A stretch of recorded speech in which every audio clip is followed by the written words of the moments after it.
Hello and welcome to the 106th of a second photography podcast. Yesterday I did my first shoot in probably about 2 years. It's my first shoot after the pandemic started. Of course, as you know, I stopped doing photography while the pandemic was on.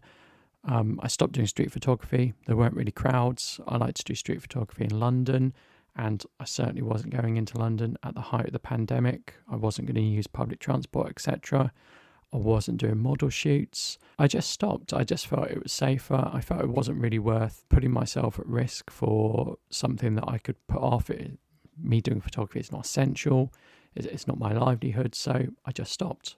Recently in the UK, things have changed, or maybe they haven't changed actually. So I'm now double vaccinated, been double vaccinated for some time. Quite a lot of the population is now double vaccinated. Cases are up and down. I don't know whether that means anything. I'm not going to comment on that. But I felt certainly I could do an outdoor shoot. So using one of the casting sites I use, I saw that there was someone incredibly local to me who was sort of asking for shoots. So I got in contact and we arranged a shoot. It was outdoors, so I was happy for it to be COVID friendly. Not COVID friendly, that's wrong. It was safe because it was outdoors. We didn't go anywhere indoors, so it was safe. And I was happy to do it. And it was literally 5 minutes driving the car for me. It really wasn't long.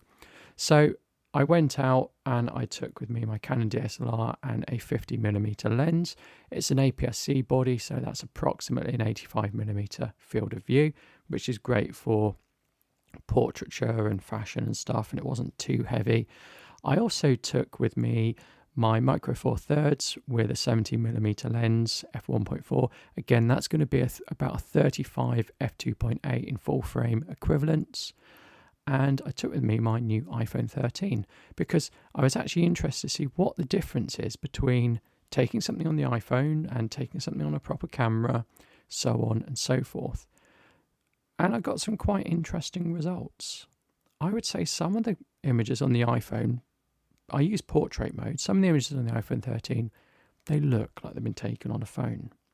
But other images, put them side by side with something I took on the DSLR and took on the micro four thirds, it would be difficult to tell. I think a pro could tell, or someone who is a photographer could tell, but I think most people couldn't. So you get a really nice balanced exposure. It's HDR really. It does a really good job, the iPhone, of balancing highlights, shadows and everything and just getting a good exposure. Handheld as well. There's no need for a tripod. And you get that blur look. Now, sometimes it looks artificial and sometimes it looks good. It's really difficult to tell what you're going to get until you take it. I think the only downside is it's JPEG. So it's going to be it's not difficult to process a JPEG, but you're more limited when processing a JPEG afterwards. So the micro four thirds images, I wasn't that happy. It's quite nice to go out with a micro four thirds body. I only have manual lenses from my micro four thirds. Well, I have a macro lens, which I didn't think was suitable. So I only have suitable lenses that are manual focus, and I've been using those for video work with the body, but when it comes to photography it's very difficult to get good focus. I put peaking on, I put manual focus assist on, but still I've looked at the images on the computer and maybe one or two of them are usable because of focusing issues. I'm just loading my DSLR images into the computer.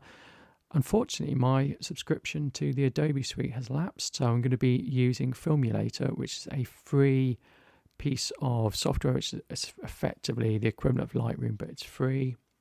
I'm going to be using that to be selecting and grading and cropping and doing all those sort of things rather than going back to Lightroom. I don't want to pay for Lightroom. I've got Luminar AI, but I'll probably just make my selections in Filmulator. It's much easier. So I'm back shooting. I forgot how tiring it was. Recently, I've had a few health problems actually recently, and so I was out. We were out for about an hour, walking around, snapping, carrying gear. I went as light as I could, so it was a camera bag with 2 cameras in, and of course my mobile phone.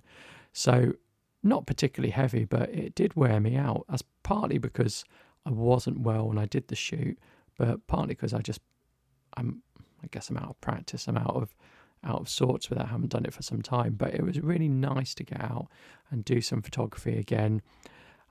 Unfortunately, in the UK, the weather's getting cold.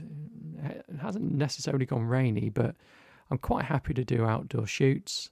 But it's just so weather dependent in the UK.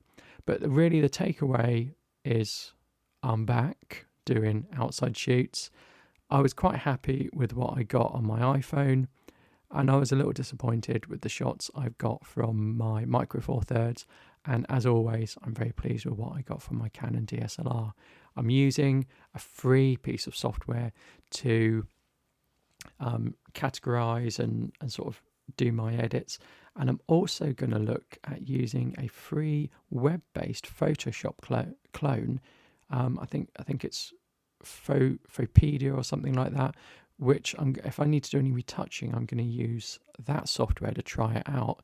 I really think Adobe, I really hate the Adobe subscription model, so where I can, I'm not using it.